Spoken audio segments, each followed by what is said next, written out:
Yeah, all good. How are we? How are we going?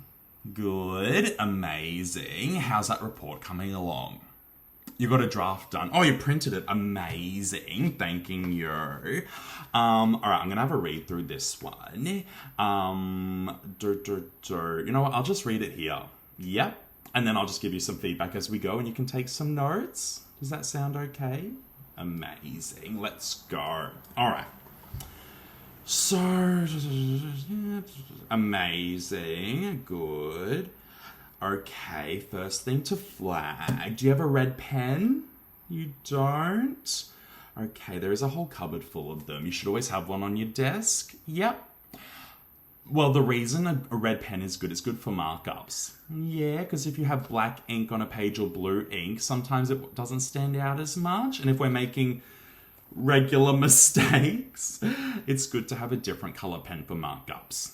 Yeah, I would lend you one of mine, but I do use them a lot. Yeah, and they tend to go missing, and I'd hate to blame that on you because I know a few other people here have stolen them. Emma stole one once, yeah. And it doesn't end well. Yeah, because I often take it up with HR. Yeah, because it is my property technically. Yeah. So, what I'll get you to do, get a red pen out of the cupboard when we're done. Understood? It'll just make it easier for you. Yeah. It'll make it easier. So, the first thing I noticed here that I would mark up if I had a red pen, but I don't, is that in the company name, McDougall and Sons, you wrote the word and instead of an and symbol. That's a problem. Yeah, just because it's trademarked as the and symbol. So we could actually get sued for a lot of money if we're writing that incorrectly. Yep, the lawyers would have to get involved. And then the lawyer fees would probably come out of your pay somewhat. In some regard, I don't know the breakdown, but I know that that's how that would probably work. Yeah. Just because it creates quite an issue. So, that's the first thing. So, make sure you're writing these down, please, because I won't have time to go through these again. So that's why I'm sitting here going through it with you, just so you can take notes. Yep. Yeah. Amazing. So that's probably the first thing I'd get you to do. It's also just a professionalism thing.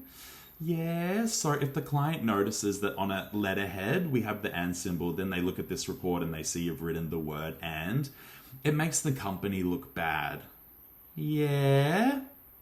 And even though you're the one that made the mistake, it makes us all look bad, doesn't it? Yeah, it just makes it look like we don't know what we're doing. Yeah. And if you ever need a reminder, I mean, I can see a letterhead there that has the and symbol. Yeah, and even if you go to your desktop, it has the company name there. So if you ever get stuck, just go to your desktop. Yeah. And it has the correct spelling there. All right. Amazing. Okay, let me have a look at this. Okay. Yep. Amazing. Okay. So,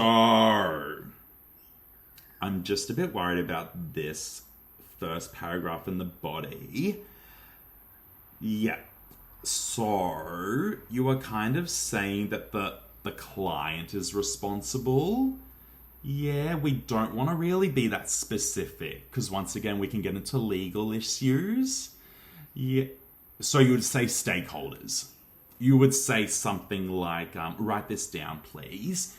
Just something about the general stakeholders associated could be, associated with the problem if it were to arise or something. If you say it's the client, it's kind of pointing a finger. And, we're working for the client, aren't we? Yeah, so we can't say that they're to blame. It's just the stakeholders in general. Yeah? Do you know what a stakeholder is? Good, just checking. It's, there's no wrong questions either. So if you're ever like, Jerry, what's a stakeholder? I'll be like, well, I'll tell you. Yeah. But it's good that you do know. Just, yeah. Thank God.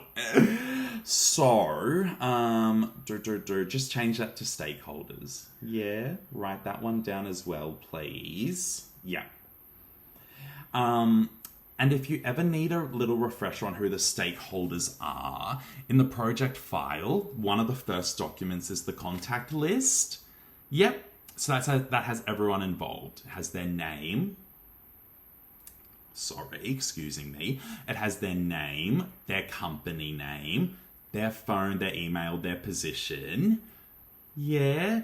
And also, if you ever need to contact a stakeholder, you don't always have to ask me first. Yeah, you've been on this project for a while, so just say you need to ring a consultant or something, just use your own judgment. And if it seems like you can do it without, bothering me first, go for it. Yeah. But at the same time, make sure it's worth bugging them for. Because I had a consultant call me a week ago, and he said, we were just talking about the project, and he said, Jerry, things are going great, but Emma, who stole my pen, he said that she was emailing him about receipts, and he said, she should really be emailing general reception or something for the company, and not really bothering the consultant. So that's an example of when you shouldn't use your judgment. Yeah? So Emma probably thought, no, nothing. Just talking about project. Yeah, talking about MacArthur project. Yeah. Which you're no longer on. Yeah. For a good reason. Sorry, I shouldn't get into that. Please ignore that. So what was I saying? So she probably used her judgment, but her judgment obviously wasn't aligned with the right thing to do. Yeah. So, but if you ever need to contact a stakeholder or a consultant or something, use your judgment, but if your judgment seems off, just tell me first, please. Yeah. Okay, where were we? So you wrote that down about the stakeholders? Amazing. Thanking you. Okay. Yep, amazing. Okay. Okay, you're saying refer to figure 1.2. Where is that? I can't see it here. You haven't attached them into the file yet? Okay, so a rule of thumb, we don't refer to things that don't exist. Yep.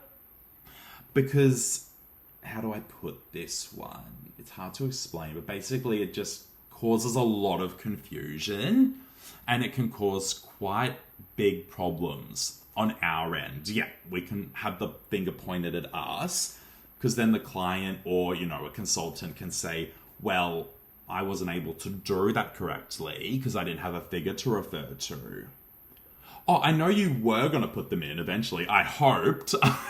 But I'm just saying, if you're showing me a first draft, I also need to see the figures. Yeah, otherwise I don't know if what you're referring to makes sense. Yeah, it's kind of a waste of time for me. Yeah. Because I read half of this body paragraph, which is leading up to this figure 1.2, and it's not even here. So, you have it on your computer. Well, I don't have time to look through your computer. Yeah, I really just have time. I just had to read this draft because it has to go out quite soon. Yeah, in about 2 days. So, you can probably understand hearing that the figure is not in here. It makes me a little bit concerned, just because they really illustrate a lot in these reports. Yep. And if there's nothing to refer to, then it comes back on me.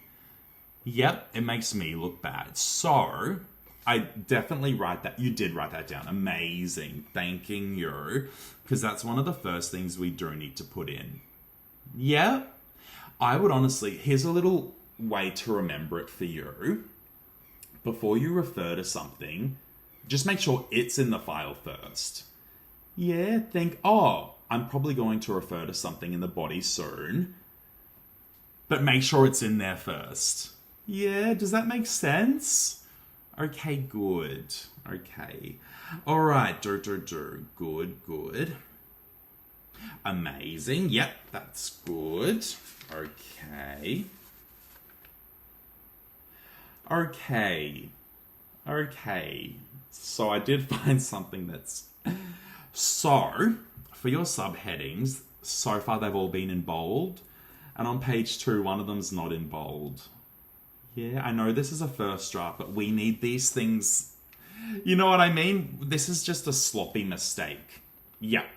And I know it doesn't seem like a huge thing, but, you know, McDougall and Sons, we do pride ourselves on, you know, our professionalism, and that comes down to formatting. Yeah, it really does. And it's embarrassing if we, you know, someone, sorry to bring her up again, but Emma sent a report a few weeks ago, and the client noticed these things. Yeah, and I got an earful. And I wasn't really happy about it. So, please write that one down and maybe underline it, because that really isn't... It just isn't good enough, is the harsh reality for that one. Okay. And you're not finished yet. Okay, so I assumed this would have been finished if you had printed it, but that's all good. We still have about... Well, it's due in 2 days, so... And I want the last day to just be an editing day. So tomorrow, please. Tomorrow morning... I need the whole thing done. Yeah, this is good for the most part, but what's the point in having me come and sit here for 12 minutes if I'm not even getting the full picture of it? Yeah. And if at the start just say, Jerry, I printed this, but I have to let you know it's not done. It just saves me time. Yeah, I have 1,000,001 things to do, as you probably know, so... But look, great start, so thanking you, but we need to get that one done. Is that all good? Amazing, thanking you. I'll check back in about maybe an hour. Yeah. All right, thanking you.